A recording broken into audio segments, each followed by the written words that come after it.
Let's do it. Okay. There are two types of people when it comes to having weight loss surgery. Group one are those who tell anyone and everyone who will listen about their surgery. Group two, those who likely do not want to tell a soul. I want you to know that whatever you decide, whomever you decide to tell, and based on your comfort level, this is totally up to you. Obviously, if you've landed here on this YouTube channel, you know that I fall into group one. I will talk to and tell my story to basically anyone who will listen. I have been able to develop BariTale coaching because of wanting to share my journey and those of you who are looking for someone to talk to about it. If you're here on this channel and you haven't subscribed yet, why? What are you waiting for? Become part of our BariTale family. You know you want to. It's a pretty good time here. So today we're going to address how we might share this news with the people we love most on this earth, our kiddos. I am going to be sharing how I told my daughter and our story, as well as some practical tips. And if you stay tuned, there's a pretty cute interview at the end. I had the gastric sleeve, which is one of several types of bariatric weight loss surgery, in 2019 when my daughter Callie was 4. And the initial reason why I decided to tell her about the surgery is because it impacted her. For the first week or so post-op, so home and recovering, I wasn't going to be able to pick her up because there are weight restrictions for what you can lift immediately after surgery. I wanted her to know why I would only be able to snuggle with her rather than lifting her off the ground. Callie is big on personal touch. In fact, I think it's probably her most dominant love language is affectionate touching. So as her mama, who also loves that, I felt the need to justify to her why I wouldn't be able to carry her up the stairs for bed or scoop her into a warm towel out of the tub. And while my husband has done all of those things as a parent in this relationship, he would be tasked with doing them pretty exclusively for the first and second week after surgery. So I wanted to be able to explain to her why I wouldn't be participating in certain activities with her. And additionally, as all 4-year-olds are, or at least all the 4-year-olds I've ever met, Callie was really rambunctious. She loved to like run and jump on me, and I had to be able to explain to her why she could not do that for a specific amount of time after surgery while my scars were fresh. At the time of surgery, which was pre-COVID, I was also spending 1 to 2 nights out of the house. And I think that might have been the first time that I was away and she was just with Mark overnight. So I wanted to be able to explain to her what was going on, why I wouldn't be home. For all of these reasons. And because I'm a fairly extroverted person, I wanted to share this with her. My husband and I had this conversation with Callie together. We decided that we were going to share this news with her, and he and I had kind of like a strategy session as to how we would do that before. And about a week prior to my surgery, he and I sat down with her calmly to explain what was going to happen. I explained that I was going to have surgery on my tummy to make me feel stronger and healthier and live longer. We shared that she would get to have special daddy time while I was both in the hospital as well as recovering. She would be able to kiss and snuggle and hug me, but I wouldn't be able to pick her up for a little bit, and she wouldn't be able to run into my stomach directly, and that I would need to rest. So when she saw me post-op and I spent most of my time in a recliner chair with water, watching Netflix and walking around the house, that I was just recovering and I needed rest. And her only little kid question at the time was, "Are you sick?" The complicated answer to that question was yes. Because I was obese, I was sick. However, I wasn't sick in the sense of I had a flu or a cold or RSV, which is what she was used to or exposed to through preschool and daycare. So I told her, no, I wasn't sick, but I was trying to get healthier. And we both reiterated that if she had any questions, during the part where I was away or when I was home recovering that she could ask anything she wanted to. She even helped me pack my hospital bags, including sending me with one of her small stuffed animals, which I thought was very, very sweet, to help me feel better while mommy was with the doctor. And then on the day of surgery, she was at daycare. One of the things that Mark and I both tried very hard to do during surgery time and immediately post-op was to keep her schedule as routine as possible. We enlisted the help of our family members on both sides with this. So on the days that she was at daycare, my in-laws or my parents would be able to pick her up, or my sister, and she would get extra bonus time with the adults in her life or her cousins. And they were incredibly supportive because I had shared with them what I was doing in advance and knew that we would need help. So we did try to proactively get other people involved so that Callie was having a great time and wasn't thinking about me sipping protein in my recliner chair. Callie was in fact thrilled to spend days with her grandparents at their pool, or backyard time with ice cream and sprinklers with her cousins, time at the beach with Mark. She was more than happy to be participating in those activities. When she did come home from her super fun day of activities, I was able to do things like run the tub for her, and I would try to make them extra special with bath bombs and maybe some like tub confetti, new tub toys, or new tub books, you know, the ones that are waterproof. I was able to climb the stairs and read and sing to her, as I always have, to be able to put her to bed. I was skipping family dinners at this time post-op, so my time with Callie was really limited because of the help, the amazing help and support that we did have. But then even in the evenings, I was still drinking my protein, and sitting at the dinner table was still something that I couldn't emotionally handle yet. I was only in the next room, but I was still separate from them. So the time that I did put in with her, I wanted it to feel like quality, important time. In the mornings before she would run off to have fun, she would snuggle with me in bed, and we would read books and laugh and tell stories, talk about her dreams. So I was getting quality time with her before and after her day of events. And slowly I eased back into a normal family routine. I remember the first meal that I cooked for them. I couldn't eat it yet, but it was pasta with summer vegetables and olive oil with balsamic. It made me feel normal to cook for my family because I enjoy that part of the day. I started being able to drink my protein shakes at the dinner table so that we could talk about our high lows, which is something we do every day. We could share what happened, what adventures she had gone on, and then she could start to see that I was recovering and starting to be more involved in a day-to-day basis. She could see that I was okay, and that normalized this procedure for her. What she did notice, and pretty quickly did she notice this, is how little I could and can eat. She used to ask me why my tummy was so loud, because post-op my tummy gurgles all day. It makes noise all day.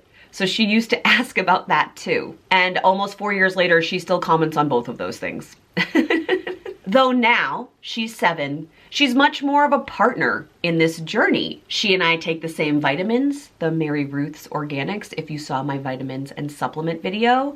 So she will take hers and remind me after school if I haven't taken mine yet to do so. She asks me how clear my pee is to see who's more hydrated. It's become almost a competition.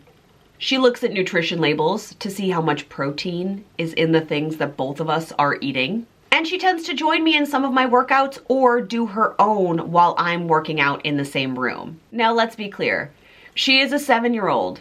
She loves all things candy. She loves juice boxes, and I think her favorite treat are chips and salsa. We are not, nor do we ever plan to restrict her. I'm working on being a role model when it comes to balance in our nutritional lives, but also in our strength of our bodies. Just this week, I was telling Mark about Callie's food choices that she made at dinner one night. Once a week, when Mark works late, Callie and I have mommy-daughter time where she eats something we have coined charcuterie.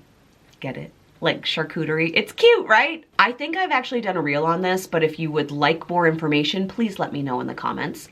We have a lazy Susan, and she puts out different bowls and picks the things that she wants to go inside. And sometimes we even do a movie theater dinner where we'll watch Ada Twist together on Netflix while we eat. It's pretty fun. This week, Callie's charcuterie included soup, a fried egg, and fruit. She also asked me for a protein fruit smoothie this week and if I could make ants on a log for her as a snack for lunch. She is not the kid eating sushi, though she does know how to use chopsticks, or asking for shrimp cocktail, but I am watching her make choices in real time that I think this surgery is the reason why she's making these choices. What I mean by that is, as her role model, I think her watching me make choices is influencing the choices she's making. I'm so encouraged that her food choices are balanced and the things that she likes to eat. They never would have been foods that I would have chosen at age 7, and some of them are not foods I would have ever been exposed to. If you've watched my very first tearful video in this series, the one I thought no one would ever watch on my weight loss surgery journey, it's 24 hours before my surgery, I will link it here for you, then you know Callie was the catalyst for having this surgery. She was my reason. And to watch the evidence of this surgery come to fruition is mind-blowing. It's working. She's setting up a life for herself that is healthier and more balanced than anything I could have hoped for. And I think that's both mentally and physically for her. It makes me very emotional because of the choice that I made for myself, but also for her, that her life will be less fraught with health issues, but also with the mental load that comes with being obese. This is the best outcome I could have hoped for. Whew. So now you know my story. I thought I could offer here some practical tips for these conversations. Before I do that, I'd love to know, would you or are you planning to tell your kiddos about your surgery? Tip number 1 is about delivery. The delivery is everything. It needs to be age appropriate, right? We as parents are consciously having intentional, difficult conversations with our kids about a lot of things. And we do so in ways that make them age appropriate. This is the same. I didn't show any visuals to her because she was 4. I wasn't providing medical details because I'm not trying to scare her. Use language that your kiddo is comfortable with. I shared that my new tummy was the size of a cheese stick because that is a visual she understands since we are a household that loves cheese sticks. We talked and continue to talk about listening to our bodies and respecting our bodies. And literally, the listening to my body is easy because of my tummy gurgles and my hiccups, but we talk about what her full cues are as well. We pause in between bites, we encourage conversation with our food, and we honor our hunger. When we are hungry, we eat. If you have a child who's older, this conversation may be simultaneously easier and harder. You can tell them more, right? This is the easier part. You don't have to couch this in such euphemistic language for them. However, because they're older, they're going to understand more of the complications that come with surgery, so they might naturally worry about you. I would recommend being prepared with statistics about how having the surgery will increase your lifespan and is less dangerous than living a life of obesity. Tip number 2 is where you have this conversation. This should not be something you do on the fly. You need to have this conversation in a safe, familiar, and comfortable space for your kiddo. You need to allot them time to process and ask questions. If they're younger and while you're having this conversation, they want to stop and play, let them, right? This is how they're processing. Give them chunks of information, small pieces at a time. Let them play. Ask if you can join them to play with them, but don't try to force the conversation while you're playing. Just wait for the next opportunity and add on. Number 3 is really about your patience and reality. This is a huge deal for you. This was a huge deal for me, but for the reality of my 4-year-old, this was just a piece of information for them. Practice your salient points in advance. You can do this bouncing it off a partner, a friend, a mirror, but you may want to do some rehearsing of this conversation and don't have expectations for how you think they will respond. The last tip here is remembering that if you have a kiddo under 7, their world revolves around them. So think about their needs. Your goal is to share how this will impact their lives and your lives together. So now I thought it might be fun to bring Callie into this conversation. So I did not prepare any questions in advance. I'm going to prompt her on the spot and kind of see what she remembers and what she knows now. She's a pretty perceptive kiddo. She's been aware of my surgery for about 4 years. She's an only child, so she spends a lot of time with Mark and I and adults. So that's probably the most you need to know about her, but let's see how this goes. And anything you don't want me to use, I won't use. I can just delete it, okay? Okay. So would you like to start by just explaining who you are? My name is Callie, and I'm her daughter. She's my daughter. How old are you? 7. Okay, so you're 7, you're in 1st grade. This video is about my tummy surgery. So I told you about my tummy surgery when you were 4. Do you remember anything? Yes. Oh, you do? Okay, Yes. tell us what you remember. That you can't eat and drink at the same time. I can't eat and drink at the same time. That's true. What else do you remember? If you eat too much food, you throw up. The things we don't like to talk about. If I eat too much food, I will throw up. That's happened, right? But do you get nervous when I have to throw up, or you're just like, oh? Sometimes. You I'm do? nervous. What are you nervous about? Remember last time you almost threw up in someone's bush in the yard? That was scary. We had to pull over. I had eaten Mimi's spaghetti. It was good. It was good. It's too sugary, I think, for me, and so I made my husband pull over And while Callie was in the car. Daddy was just zoomed ahead, so I didn't have to watch. You didn't have to watch. So I wouldn't throw up. Is that what makes you nervous? Like seeing me? Okay, so you're not like scared. Oh, you're climbing onto my lap. Okay, you're not like scared for me. You're nervous it's gonna make you sick. Yeah. Okay, that's fair. When you were 4, do you remember me telling you that I was gonna have surgery? You do. I'm surprised. That was a long time ago. Okay. It was the most scary thing in my life. It was scary for you? Yes. I didn't even think you were... I don't like when my mom or dad gets hurt. I know, but do you know why we had surgery? Like, why did I have surgery? I don't know. You don't? Do you remember what I used to look like? I remember when you saw a picture of me once and you said, who's that? You like didn't know it was me because I looked different, right? But I had surgery, and I'll tell you this forever. Like this. To make me like this, but also so that I have more energy and that I can play with you. Yeah.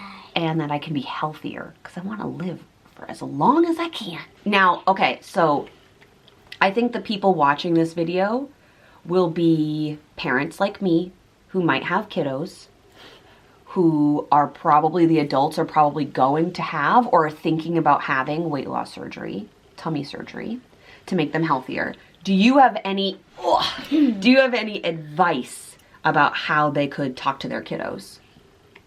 What do you think? What do you think? They could say that I think I might want to change it. Okay, so you think they could tell their kiddos about how they want to change? Yeah. Okay. So when I had surgery, Mammy and Papa would take you to the pool for the day. Do something fun. Yeah, you had it was in the summertime, so you had like super fun pool, beach, cousin times. So you didn't really even know that I was like home and recovering. But remember, I couldn't like lift you. I couldn't pick you up for a little while. It was right before we went to New Hampshire with all the cousins. Yeah. Yeah. So you do remember. I'm surprised you remember. It was a long time ago. You were so little. But anything else? Like, what else do you notice about surgery now? Like, are there any other things that you... I feel like you're like a partner in my surgery journey. You remind me to take my vitamins. You remind me to drink my water. You ask me about my pee. You look at all the things that have protein in them. Because my drink that I had for breakfast had 10. You had 10 grams of protein for breakfast? Yeah. That's good. Is your belly full? No. No, it's almost lunchtime now. I'm so starving. You're starving. I'm so thirsty. Much better. Good. Bye. If you are looking for support in your pre or post-op journey, I do have some spots left for BariTale coaching in the spring quarter. I will leave all of the details in the description box below, and I hope to get to work with you. This was a requested video, so I hope I've answered all of the questions on approaching this conversation with the sweet little offspring that we have brought into this world. I love you. I hope you are having a magical week as we transition into spring, and we will see you next week. Bye, friends. Hello again. Oops.